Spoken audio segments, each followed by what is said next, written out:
사도행전 13장까지 읽었습니다. 오늘도 새벽을 깨우신 여러분들과 온라인으로 동참하는 우리 섬김의 가족들에게 하나님의 크신 은혜와 평강이 함께 하시기를 원합니다. 사도행전 1장 8절 암송합니다. 오직 시작. 오직 성령이 너희에게 임하시면 너희가 권능을 받고 예루살렘과 온 유대와 사마리아와 땅끝까지 이르러 내 증인이 되리라. 아멘. 4장 12절 다른 이로서는 시작. 다른 이로서는 구원을 얻을 수 없나니 천하 사람 중에 구원받을 만한 다른 이름을 우리에게 주신 일이 없음이니라. 아멘. 4장 12절이 좀 어려운가 봐요. 계속 하시면 금방 암송할 수 있어요. 자, 이제 베드로가 12장까지 사역을 마무리하는데 11장은 10장의 연장입니다. 고넬료라고 하는 이방인을 하나님이 선택하셔서 그의 기도와 구제를 들으시고 또 고넬료와의 베드로와의 만남을 통해서 이 성령의 역사임을 가르쳐 줍니다. 그리고 구약시대에 먹지 말라고 한 짐승들을 이방인을 구원하는 데 하나님 사용하기 위해서 그것을 먹게 하십니다. 베드로는 안 된다고 하지만 하나님은 내가 깨끗하게 한 것이니까 먹어도 된다고 계속 이제 종용하시고 먹게 하십니다. 그게 11장에 나오는 내용입니다. 그리고 바나바를 통해서 바울을 돕게 하십니다. 그래서 바울이 그 어려움 중에 처음 예수 믿고 그렇게 어려움 중에 있을 때 바나바가 바울을 많이 도와주고 또 예루살렘 교회 핍박이 너무 심해서 흩어져서 전도하다 보니까 어디까지 갔냐 하면은 안디옥까지 갔습니다. 수리아 안디옥이라고 하는 지금의 터키 지방입니다. 거기까지 가서 복음을 전하는 내용이 나옵니다. 19절 가겠습니다. 19절. 그때 스데반의 일로 일어난 환란으로 말미암아 스데반은 복음을 전하다가 어떻게 했죠? 순교했습니다. 초대교회 최초의 순교자가 스데반입니다. 사도가 아닌 재직 7 집사님 중에 한 분이신 스데반이 최초의 순교자예요. 스데반의 일로 일어난 환란으로 말미암아 두렵겠지요. 복음을 전하고 그러다가 순교를 당하니까 자꾸 핍박이 가해지니까 흩어지게 됩니다.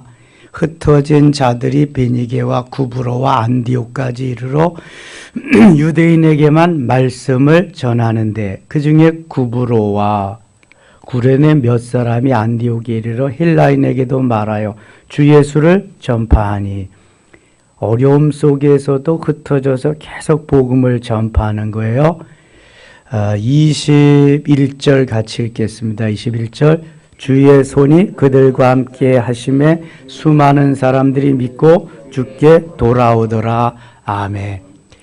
그 믿음을 지키면서 어려움 속에서도 복음을 지킬 때 성령은 더 뜨겁게 역사하십니다. 그래서 어려움 속에서 복음을 전하는 저들의 그것을 하나님 귀하게 여기시면서 날마다 믿는 자들이 더 늘어나도록 많은 사람들이 믿고 주께 돌아오더라.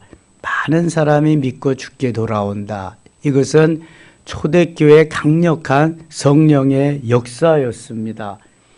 대한민국도 7, 80년대에 많은 이들이 믿고 주께로 돌아왔습니다. 가장 대한민국의 교회가 왕성하게 그렇게 지냈던 시절이 바로 7, 80년대지요.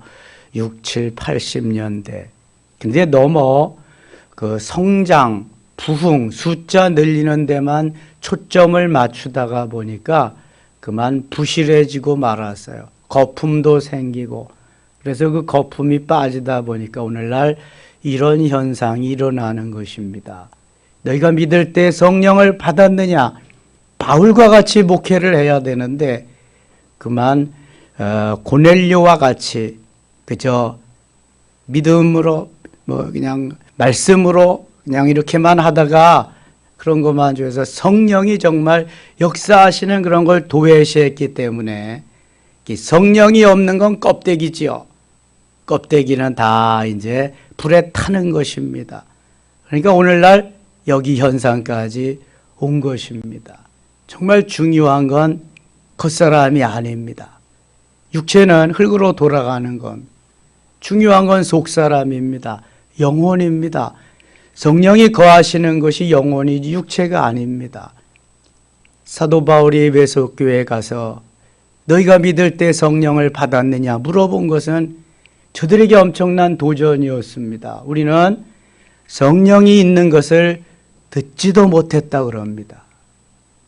그러니까 고넬료는 모태신앙이자 박식한 그러한 성경에 능통한 사람이었지만 성령을 저들에게 가르쳐 주지 않았어요. 성령 받는 방법도 전해주지 않았어요. 그러니까 에베소의 교회는 껍데기만 있는 거예요. 바울이 다시 3년 동안 목회하는 동안에 안수하니까 거기에 성령이 임하고 방언도 하고 예언도 하고 통역도 하면서 역사가 일어나기 시작했어요. 여러분 예수 그리스도를 진실로 만나야 됩니다. 너희가 믿을 때 성령을 받았느냐? 아멘, 아멘 하고 성령의 삶을 살아야지 껍데기 나는 예수 믿습니다 하고 환난과 핍박이 올 때 다 나가 떨어지고 이건 예수 믿는 게 아닙니다, 여러분. 그래서 성령 세례가 중요한 거죠. 성령 세례. 지금 여기 수많은 이들이 주께로 돌아오는 것은 성령의 뜨거운 역사입니다. 예루살렘 교회가 이 사람들의 소문을 듣고 바나바를 안디옥까지 보내니 안디옥까지 이제 바나바를 보내서 복음을 전파하게 합니다. 그가 이르러 하나님의 은혜를 보고 기뻐하여 모든 사람에게 굳건한 마음으로 주와 함께 머물러 있으라 거하나니. 전의 성경은 주와 함께 주께 붙어 있으라 명하니. 주께 붙어 있어야 돼. 주님과 함께 있어야 돼. 포도나무는 가지는 포도나무에 붙어 있어야 열매가 맺는 거예요. 붙어 있어야 돼. 교회는 주님의 뭐다? 몸이다.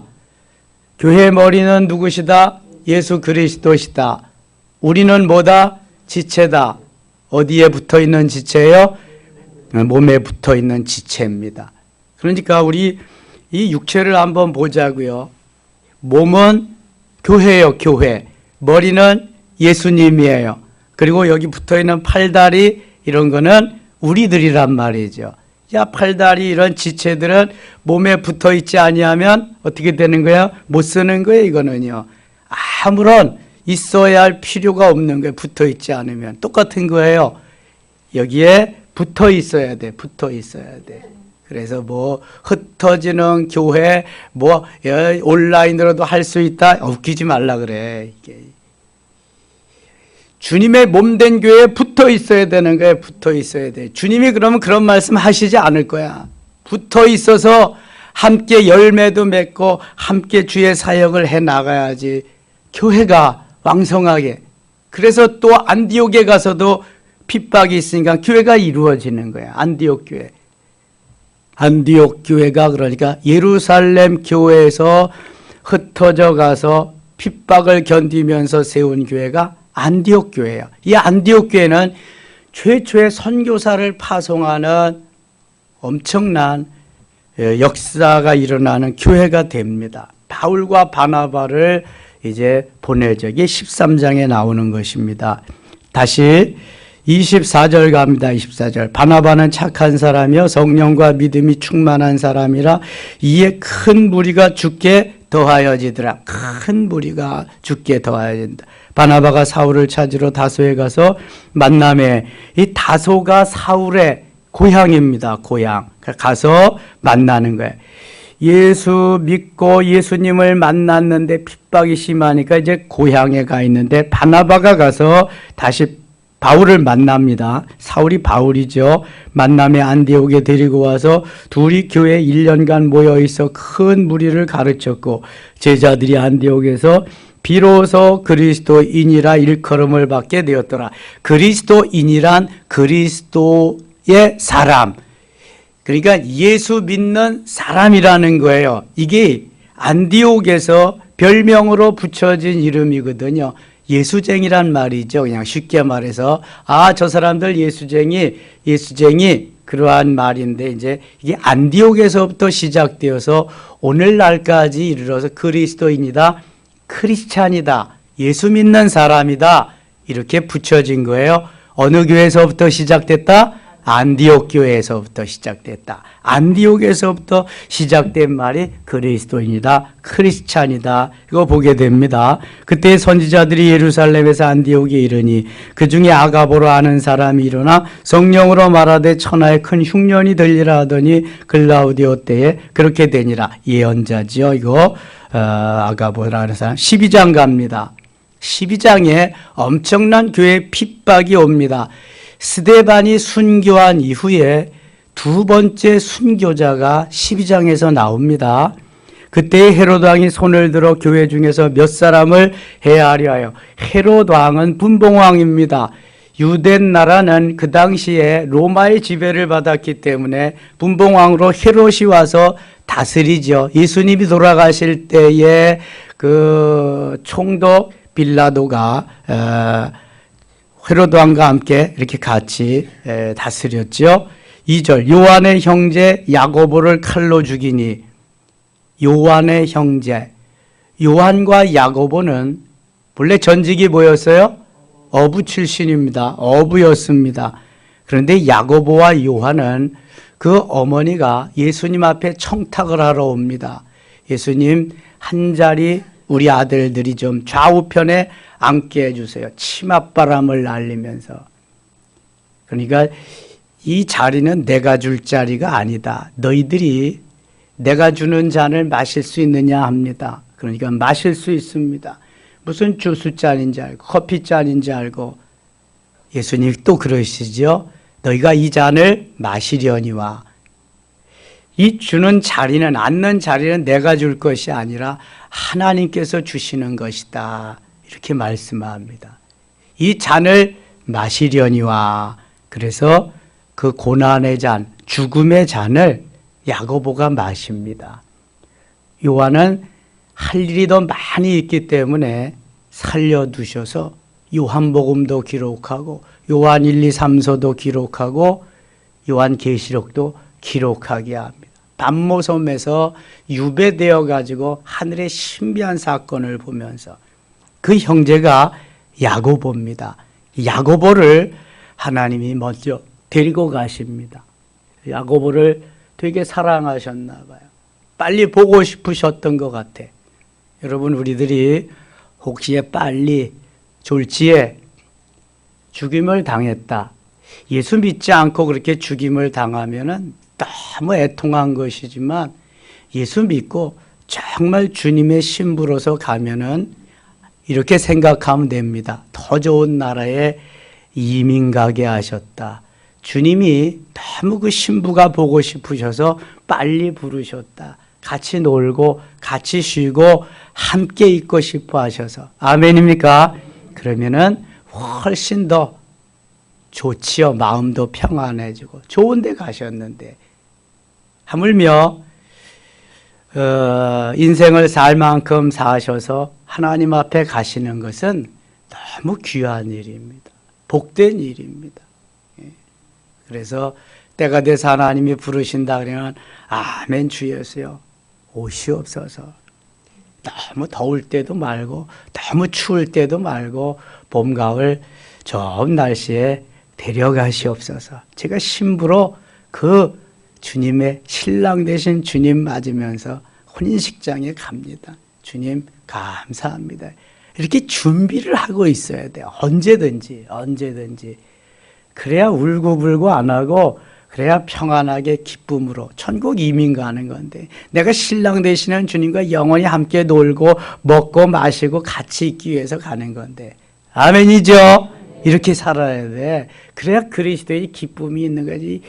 예수 믿으면서도 그냥 좀 더 그냥 뭐 살려주세요, 더 살아야 돼요, 이러면 안 된단 말이지. 때가 됐으니까 주님이 부르실 때가 됐는데 스데반 가는 거 보세요. 젊은 나이에. 야고보 가는 거 보세요. 그건 순교잖아요. 그럼 순교 정신을 가지고 살아야지 뭐 그냥 계속 혼자만 잘 먹고 잘 사는 정신으로 살면 진정한 그리스도인이요. 그게 순교 정신으로 살아야지. 순교 정신으로 살면 마가복음 10장 29절 30절이 되는 거야. 근데 순교 정신으로 안 살면 안 되는 거야. 그게 뭐 다 말로만 주께 속한 거고 말로만 주님 것이지 뭐 다 내 거지 뭐 무슨 주님 것이야. 이게 안 되는 거야 그게. 그러니까 나도 스데반이다, 나도 야고보다 이렇게 하면서 살아요. 언젠가는 나도 주님이 부르실 날이 있다.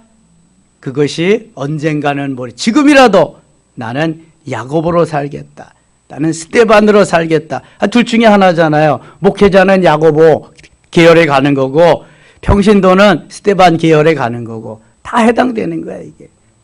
근데 평신도가 재직이 더 먼저 갔다. 더 먼저. 그냥 언제라도 순서가 없어 이게 하나님 앞에. 3절 유대인들이 이를 기뻐하는 것을 보고 베드로도 잡으려 할세 때는 무교절 기간이라 야고보를 목베었어요. 야고보를 칼로 죽였습니다. 나중에 사도 바울도 목베임을 당합니다. 로마에서. 야고보가 칼로 죽임을 당하고 두 번째 타켓이 베드로입니다. 유대인들이 이를 기뻐하는 것을 보고 베드로도 잡으려 할세 때는 무교절 기간이라 6월절이 지난 다음 일주일 동안 쓴 나물과 누룩이 없는 떡을 먹으면서 지내는 기간이 무교절이거든요. 사실 축제의 기간인데 이때 잡아가지고 이제 베드로까지 4절 같이 읽게 4절 잡음에 옥에 가두어 군인 넷씩인 네 배에 맡겨 지키고 6월절 후에 백성 앞에 끌어내고자 하더라. 자, 잡음에 옥에 가두어 군인 넷씩 네 배에 맡겨 지키고 베드로 한 사람을 지키고 파수하기 위해서 군인 몇 명이 동원된 거예요? 16명. 베드로의 엄청난 성령 충만함과 하나님이 함께 하심을 저들이 인정하는 거예요. 왜냐하면 옛날에는 베드로가 3번씩 배반하고 모른다 그리고 그 여종 앞에서도 비참하게 그렇게 살았지만 오순절 사건 이후에 베드로는 그런 사람이 아니에요. 우리가 너희 말 듣는 것이 옳으냐, 하나님 말씀 듣는 것이 옳으냐, 우리는 보고 들은 것을 전하지 아니할 수 없노라 하면서 담대하게 복음을 외치는, 야 범인인 줄 알았던데 범인이 아니다 이렇게 됐거든요. 베드로가 옛날 베드로가 아니에요. 그러니까 베드로를 잡아가지고는 군사를 4명씩 4패에, 그래서 16명이 베드로를 지키는 거예요 지금이요. 베드로가 이제 유명 인사가 됐습니다. 유력자가 됐습니다. 5절 같이 읽어요. 이에 베드로는 옥에 갇혔고 교회는 그를 위하여 간절히 하나님께 기도하더라. 아멘. 베드로는 옥에 갇혔는데 교회는, 여기 교회는 무슨 교회일까요? 초대교회, 예루살렘 교회.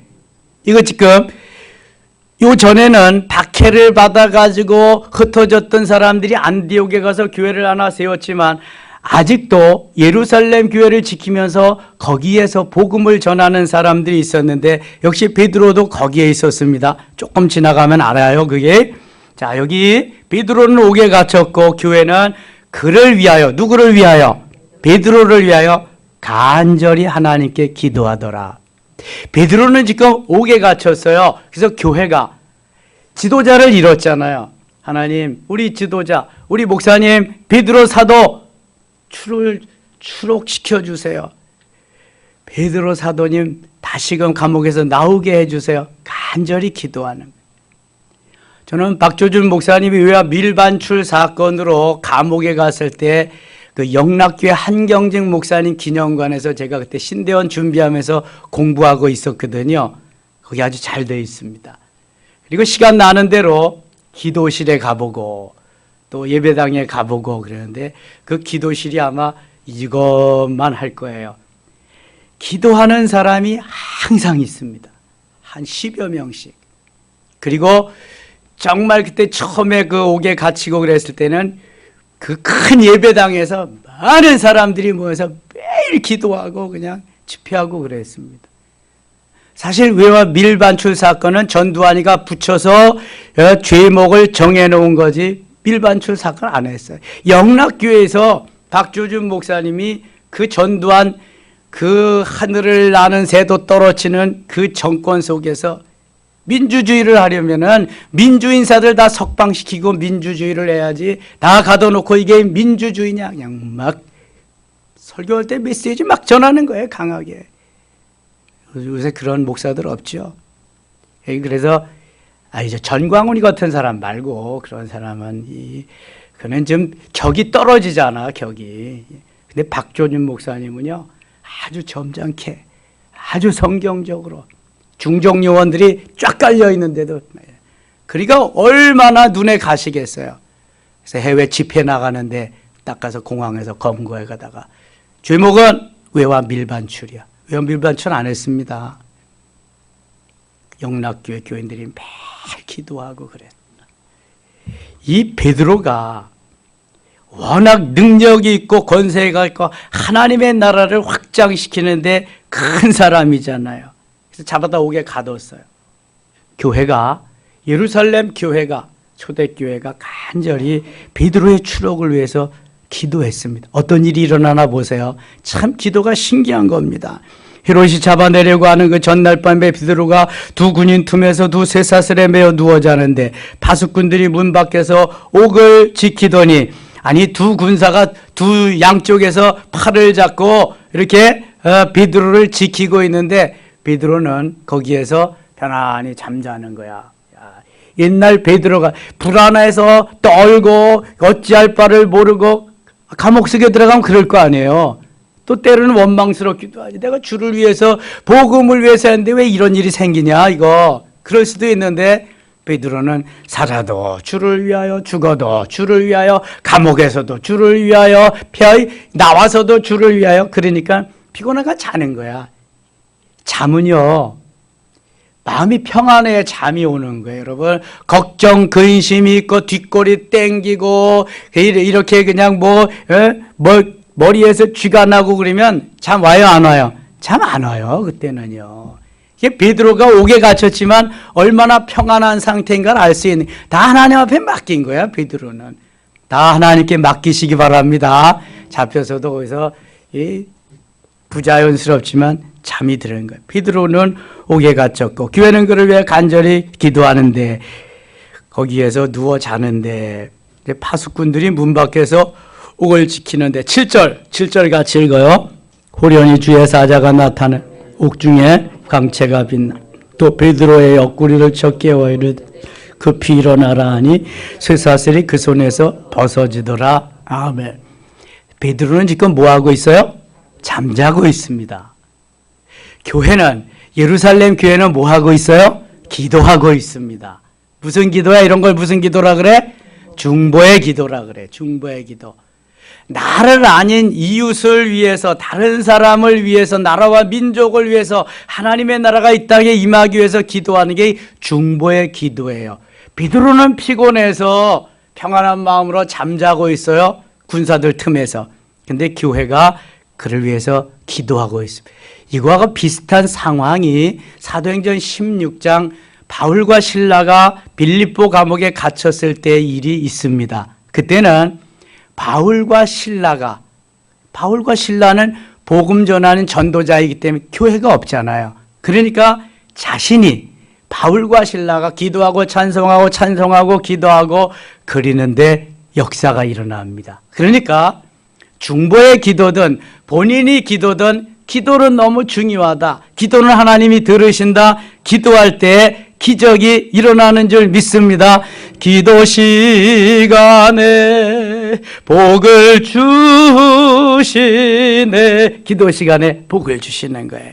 자, 8절 보세요. 천사가 이르되 띠를 띠고 신을 신으라 하거늘 베드로가 그대로 하니 천사가 또 이르되 겉옷을 입고 따라오라 한데 베드로는 지금 잠자고 있고 잠이 들었고 교회는 베드로를 위해서 간절히 기도하고 있는데 하나님이 교회의 기도를 들으시고 누구를 보내셨다?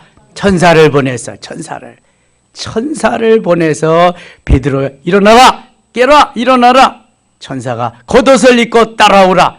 그래. 13절 베드로가 나와서 따라갈새 천사가 하는 것이 생시인 줄 알지 못하고 환상을 보는가 아니라, 아니 그럴 것이 잠결에 이게 환상이냐. 잠결이 막 흔들어 깨가지고 천사가 일어나라, 겉옷을 입어라 데리고 가니까 꿈인지 생시인지 모르잖아요.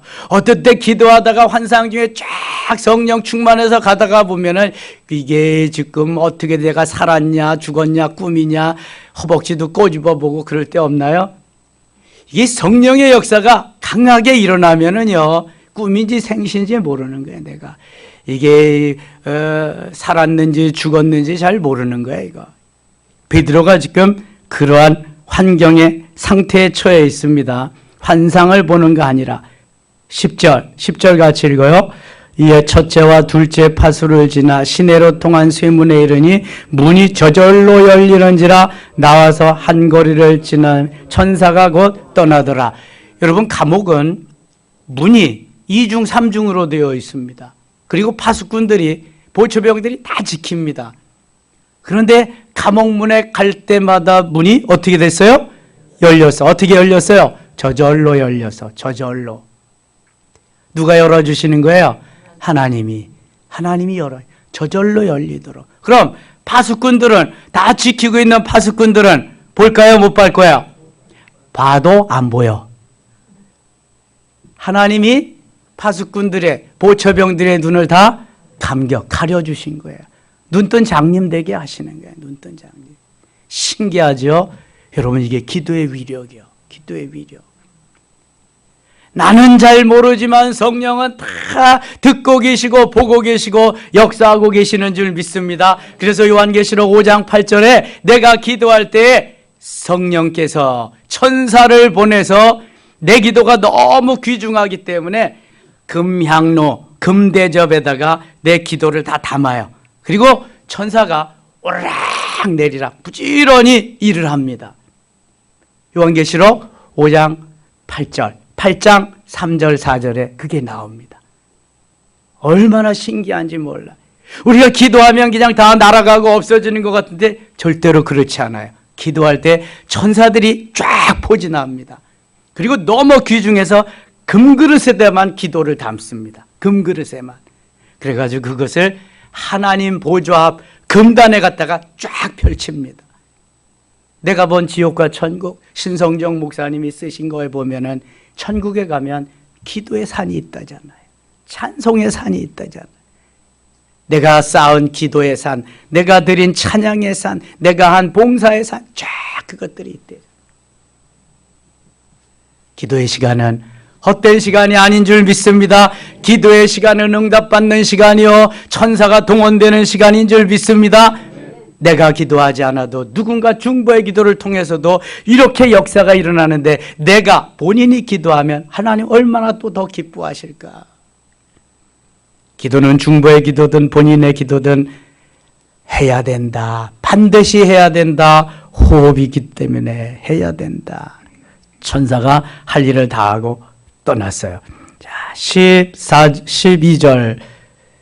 12절 가겠습니다. 깨닫고 마가라 하는 요한의 어머니 마리아의 집에 가니. 자, 여기 어딜 것 같아요?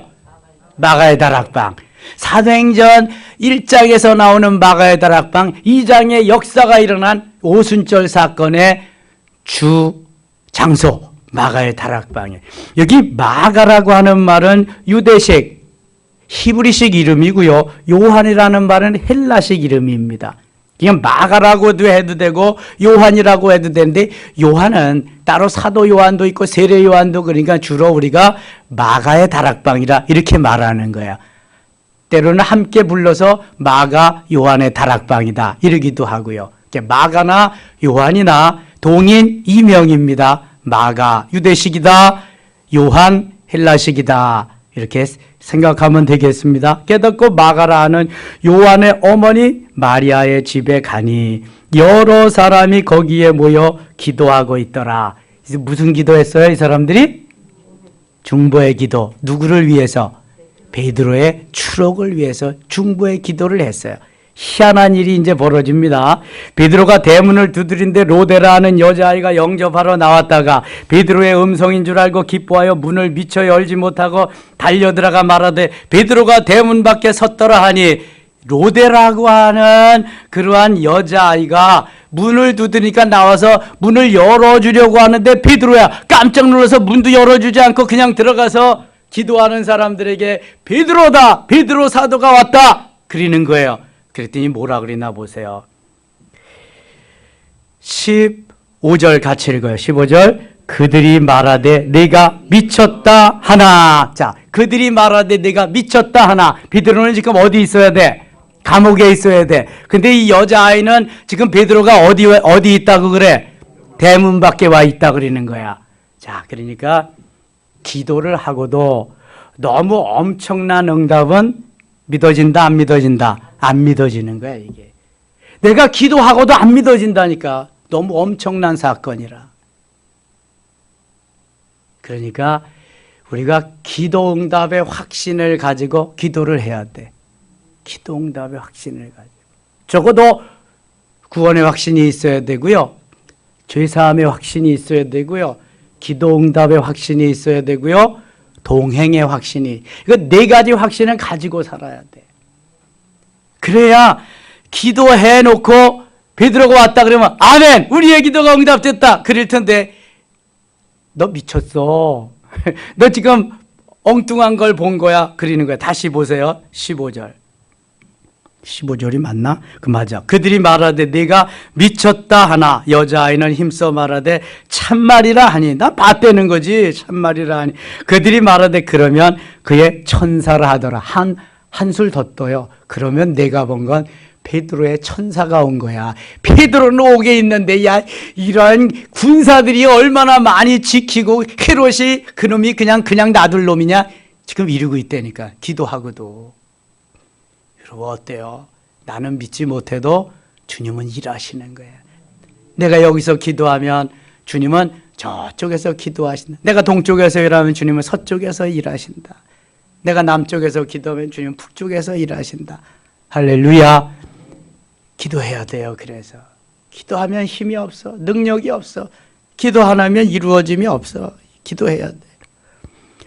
16절. 베드로가 문 두드리기를 그치지 아니하니 그들이 문을 열어 베드로를 보고 놀라는지라. 놀랄 수밖에 없잖아요. 깜놀이지. 완전히 그냥 놀라 자빠지는 거지. 베드로가 그들에게 손짓하여 조용하게 하고 주께서 자기를 이끌어 옥에서 나오게 하던 일을 말하고 또 야고보와 형제들에게 이 말을 전하라 하고 떠나 다른 곳으로 가니라. 자, 여기 야고보는 어떤 야고보일까? 예, 예수님의 동생 야고보예요. 사도행전 15장에 이 야고보가 벌써 성장하고 성숙해서 예루살렘 공의회 의장이 됩니다. 요즘 말하면 총회장이 되는 거예요. 그러니까 먼저 믿은 자가 나중 되고 나중 믿은 자가 늦게 되는 그러한 역사가 일어나는 거예요. 야고보 사도는 어떻게 됐어요? 야고보 사도는 죽었잖아. 순교했잖아. 12장 초에서. 이건 12장 후반부잖아 벌써 야고보. 그래서 갈라디아 2장 보면은 요 예수님의 젖동생 야고보가 예수님의 사도의 야고보의 그 자리를 거의 꿰차고 삼총사로 등장합니다. 기둥같이 여기는 베드로와 야고보와 요한이라 그러거든요. 거기에 야고보가 바로 예수님의 젖동 야고보서를 기록한 야고보입니다. 그러니까 예수님의 그 모든 것을 보고 함께 자랐기 때문에 성령의 역사도 더 빨리 그에게 이루어졌다는 것을 알 수 있게 되죠. 18절입니다. 18절. 날이 새매 군인들이 베드로가 어떻게 되었는지 알지 못하여 적지 않게 소동하니 우리는 잘 지켰어. 아무 일도 없었어. 근데 베드로는 없어졌어. 이거 이상한 거 아니에요? 너무너무 이상하지. 이상해도 그냥. 아니 놀러 나간다는 아이가 없어졌어. 막 저희 찾아봐도 할로윈 사건에 뭐 지금 154명이나 죽었으니까 20대 거의 80%가 20대고 한 또 20% 정도는 30대 그냥 아주 그냥 아유, 너무 아까운 그 젊은이들이 다 이렇게 세상을 떠나서 그냥 상상도 못한 일이 막 벌어졌잖아요. 상상도 못.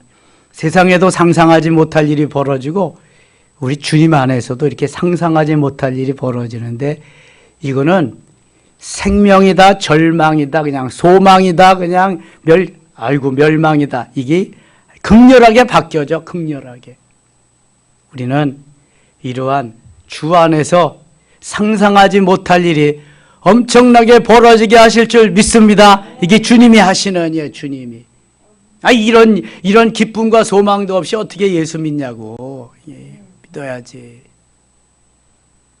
저는 정말 쥐뿔도 없이 예수 믿고 아무도 믿는 사람도 없이 이렇게 달려왔거든요. 예. 하나님 도와주시지 않으면 정말 아무것도 할 수 없었어. 아무것도. 공부하는 것도 그렇고 뭐 사는 것도 그렇고. 아이고 정말입니다. 하나님 은혜가 아니면 이 자리에 있을 수도 없어. 이미 중학교 2학년 때 죽었지. 다 죽는데 뭐 나만 살 리가 있어요. 근데 하나님이 살려주셔서 여기까지 왔는데요. 기적입니다. 기적. 저는 날마다 기적을 체험하고 살아가고 있어. 너무너무 좋지.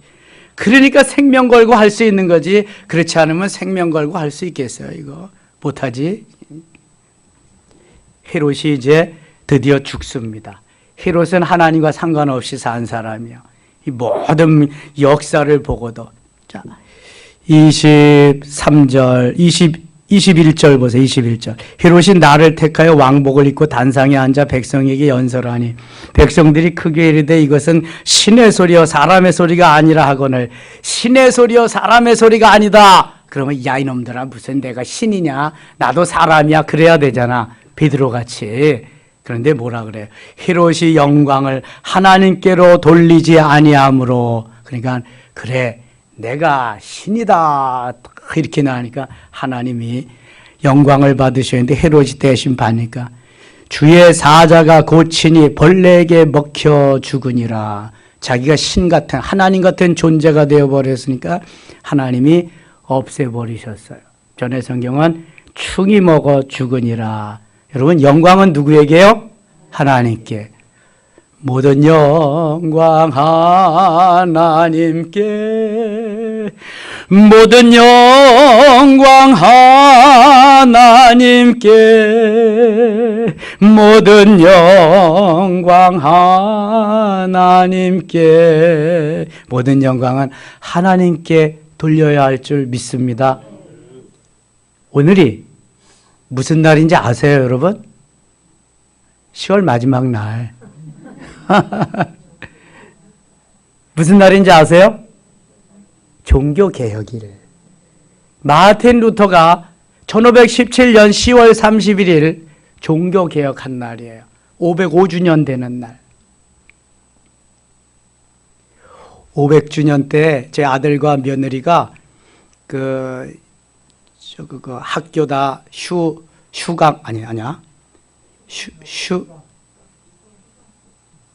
뭐라 그래 그거 1년 동안 쉬는 거 휴학하고 뭐라는지 아세요? 사역하게 되면은 계속 사역해야 되니까 어디 나갈 기회가 없잖아요. 그래서 단기 선교 유럽의 선교 지역을 한번 휴학하고 다녀오겠습니다. 그래라 그래. 그래서 갔어요. 거기서 만들어진 애가 정우야 우리. 거기 안 갔으면 안 만들어졌을는지도 몰라. 거기서 불란서에서 거기서 만들어져 가지고 종교개혁 그거 다 이제 참여하고 독일 갔다가 프랑스에서 만들어져 가지고 이게 뭐 입덧이 심하고 막 그러니까 더 이상 뭐 다닐 수가 없는 거예요. 그래서 귀국했어. 그래서 정우가 만들어져서 태어났는데요. 그 마틴 루터가 1517년 10월 31일 날 비덴베르크 그 성전 그 계단에 올라가면서 그 성전에다가 95개 조항을 쫙 써붙인 거야. 이게 주 세 가지 테마는 이런 거예요. 오직 믿음, 솔라 피데라고 오직 믿음. 로마서 1장 17절 말씀. 예? 오직 의인은 믿음으로만이야. 그리고 솔라 스크립처 이게 헬라어인데요. 이게 오직 성경, 오직 성경. 그 다음에 오직 영광, 솔라크라티아. 모든 영광 하나님께. 이 세 가지 가지고 구교하고 맞서서 싸우는 거예요. 그래서 개신교가 생긴 거예요. 프로테스탄트 저항이라고 하는 의미가 있어요. 구교는 캐톨릭. 구교가 부패했잖아요. 이거 뭐야 이거. 면죄부 돈 주고 팔아먹고 베드로 성전 수백 년 동안 그 지으면서 엄청난 돈 들어가지고. 그래서 이건 썩었다. 안 된다. 그래서 마틴 루터의 종교개혁에 의해서 개신교 프로테스탄트가 생긴 거예요. 그래서 오늘날 구교하고 신교하고 이렇게 나누어진 거죠. 구교에는 폐단이 많습니다. 그런데 다음에 오늘 할 게 많으니까 다음에. 아무튼 모든 영광 하나님께 돌려야 되는데 하나님께 돌리지 아니하고 헤롯은 자기가 영광을 받았기 때문에 하나님이 어떻게 하셨어요? 죽이셨다. 죽이셨다. 영광을 하나님께 돌리지 않으면 죽이십니다, 여러분. 징계가 임하는 거예요, 징계가. 그래서 모든 영광은 누구에게? 하나님께 하는. 13장 갑니다. 안디옥 교회에 선지자들과 교사들이 있으니 곧 바나바와 리게르라 하는 시몬과 구레네 사람 루기오와 분봉왕 헤롯의 젖동생 마나엘과 및 사울이라 주를 섬겨 금식할 때 성령이 이르시되 내가 불러 시키는 일을 위하여 바나바와 사울을 따로 세우라 하시니 이에 금식하여 기도하고 두 사람에게 안수하여 보내니라. 아하, 바울과 바나바는 안디옥 교회에서 안수에서 세운 최초의 뭐다? 선교사다. 선교사. 선교사는 자부심이 있습니다. 하나님이 우리를 따로 세우셨다. 목회자로 따로 세우신 것만 해도 감사한데 그 중에서도 선교사로 따로 세우셔서 복음을 전하게 하셨다. 이러한 자부심이 있습니다. 이런 자부심 없으면 선교 못합니다. 어떻게 생명을 걸고 오지에 나가서 복음을 전하겠어요? 선교사들을 위해서 기도 많이 해줘야 됩니다. 그래서 도와줘야 되고요. 그래서 바울과 바나바가 선교사라서 한 팀을 이루어가지고 1차 전도 여행을 떠납니다. 바울이 가서 제일 먼저 복음을 전하는데 이렇게 전합니다. 16절 갑니다. 16절. 바울이 일어나 손짓하며 말하되 이스라엘 사람들과 및 하나님을 경외하는 사람들아 들으라. 이스라엘 백성의 하나님이 우리 조상 택하시고 애굽 땅에서 나그네 된 그 백성을 높여 큰 권능으로 인도하여 내사 광야에서 약 40년간 그들의 소행을 참으시고 가나안 땅 7족속을 명을하사 그 땅을 기업으로 주시기까지 약 450년간이라 그 위에 선지자 사무엘 때까지 사사를 주셨더니 21절부터 23절까지 같이 읽어요. 그 후에 그들이 왕을 구하거늘 하나님이 베냐민 지파 사람 기스의 아들 사울을 40년간 주셨다가 패하시고 다윗을 왕으로 세우시고 증언하여 이르시되 내가 이새의 아들 다윗을 만나니 내 마음에 맞는 사람이라 내 뜻을 다 이루리라 하시더니 하나님이 약속하신 대로 이 사람의 후손에서 이스라엘을 위하여 구주를 세우셨으니 곧 예수라. 아멘. 이거 누가 전한 메시지다? 누가 전한 메시지다? 바울. 사도 바울이 전한 메시지예요. 이게 사도 바울이 지금 다윗을 통해서 하나님이 이렇게 역사하신데 다윗이 하나님의 마음에 맞는 아름다운 하나님의 마음에 합한 사람이다. 그 다윗의 후손을 통해서 메시아를 보내셔서 메시아가 우리를 구원하신다. 메시아 이야기하기 위해서 하나님이 지금 조상적 애굽에서부터 불러내 가지고 다윗의 후손으로 왔는데 다윗의 중점을 두고 다윗의 후손으로 메시아가 오심을 말씀하는 거예요. 자, 22절 다시 한번 보세요. 패하시고 다윗을 왕으로 세우시고 증언하여 이르시되 내가 이새의 아들 다윗을 만나니 내 마음에 맞는 사람이라 내 뜻을 다 이루리라 하시더니 여러분 하나님의 마음에 맞는 사람이 되시기 바랍니다. 그리고 하나님의 뜻을 이루시기 바랍니다. 그랬더니 그 후손 중에서 메시아가 탄생했다. 다 읽어보시고요. 48절 읽고 마칠게요. 48절. 제가 수시로 말씀드리는 말씀이 여기 나와 있습니다. 48절 같이 읽어요. 이방인들이 듣고 기뻐하여 하나님의 말씀을 찬송하며 영생을 주시기로 작정되냐 다 믿더라. 아멘. 자, 영생을 주시기로 작정된 자가 있어요. 에베소서 1장 4절에 창세전에 선택한 자들이 있어요. 이들이 영생을 주시기로 작정된 자예요. 이들을 찾아 나가는 게 전도예요. 그래서 100번 100명을 전도에 실패해서도 101번째 영생을 주시기로 작정된 자를 하나님이 예비해 놓으셨다면 그 사람을 찾아 나가는 거예요.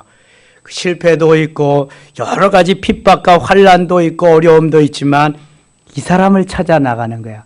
영생을 주시기로 작정된 자, 어디에든지 이 사람이 있다. 아멘입니까? 오늘도 주 안에서 승리하는 10월 마지막 날 종교개혁일 되시기를 바라며 내일은 11월 초하루 월삭 기도회로 만나겠습니다. 기도합니다. 아버지 하나님 고맙습니다. 오늘도 또 한 주간이 시작되며 10월 마지막 날입니다. 마틴 루터가 종교개혁을 일으킨 지 505주년 되는 날입니다. 하나님 우리들도 믿음을 가지고 승리하는 삶을 살게 하여 주시옵소서. 예수님의 이름으로 기도드리옵나이다. 아멘.